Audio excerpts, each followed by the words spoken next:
I got the 46 loaded up in my truck, and I'm going to bring it home here from my remote barn location, and I can work on a little better there. Alright, let's look at this 46 for a minute now that the daylight's here. So one thing that I'm having an issue with is this rod is totally bent, and I've got this old school exhaust that I wanted to put on here, but the problem I'm having is that rod is right where the exhaust is supposed to go, and even if I take off just the manifold piece and try to put that up there, the rod is right in the wrong spot. So I'm going to take this rod off completely, put the muffler on first, and then see how I can bend the rod to get around the muffler. And after we do that, we just got to put that gas tank on and we can try to start it. So shouldn't be that bad. Okay, so we got the muffler on it, and I ended up bending the rod out of the way so it doesn't hit it. So we're good with that. I got the gas tank on back here, the one that we just did the electrolysis on. And now I got to hook up a fuel line to the carb here. And, you know, I probably should take this carb off and check it first, but I'm not. I had bent up this line last week. So I will see if I can get this thing mounted. It's going to be tough with the governor here, but we'll figure it out and we'll report back. I took the old shipper shaft off, and the old dog gear was broken, so I just put in a new dog gear and everything's working properly. And I got the gas line hooked up over here, and that should be good. Okay, so I found a problem here with the advanced casting. There's no bolt hole down here in the bottom. It's totally gone, so I think I'm going to have to replace the advanced casting, which I have a couple laying around, so it's not a big deal. The other problem is that it seems like whatever bushing holds on this shifter arm here is shot too. So for now, we're going to ignore that crap and just put it together and see if we can get it to run. And if it runs, then we're taking the advanced casting off and we'll address that bushing and we'll put a different one on that has a good thread down there. Okay, let's see if we can get this thing started. I had a little gas leak here, which I've corrected. The fuel bowl was loose.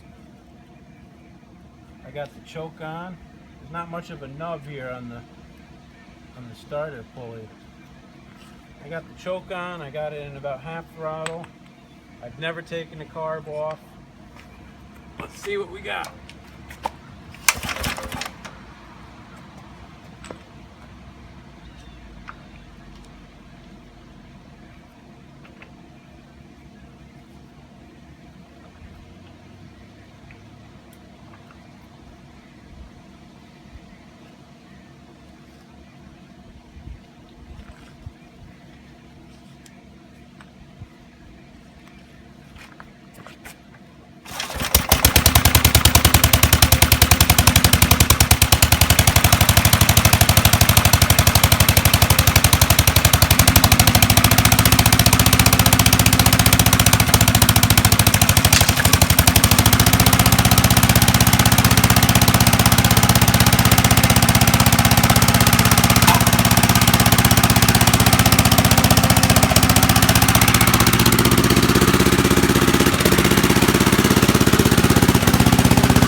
that's awesome. Woo, boy.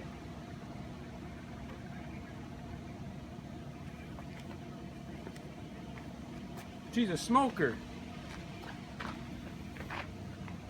I can't believe that. That's awesome. That is so awesome. I cannot believe it ran. It runs pretty good too.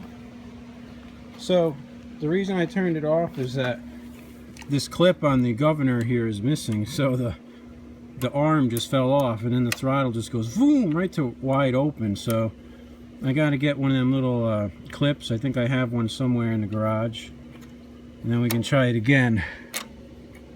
But yeah, tell me that was not cool, huh? That muffler sounds awesome. And I accidentally had the gas turned off as well, so that's another reason it stopped running. But yeah, it's smoking like crazy. I have no idea when the last time it ran was, but I probably should take the head off and clean up inside the head a little bit. That'd probably be the smart thing to do. This is a 1946, and whoa, there's a chipmunk over there. Get out of here, chipmunk.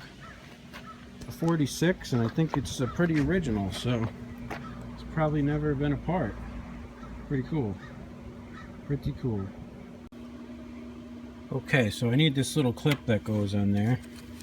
I just happened to remember I had some Onan clips that are for Onan throttle linkage, and it should be exactly what I need, so I'll put one of them buggers on there and we should be good to go.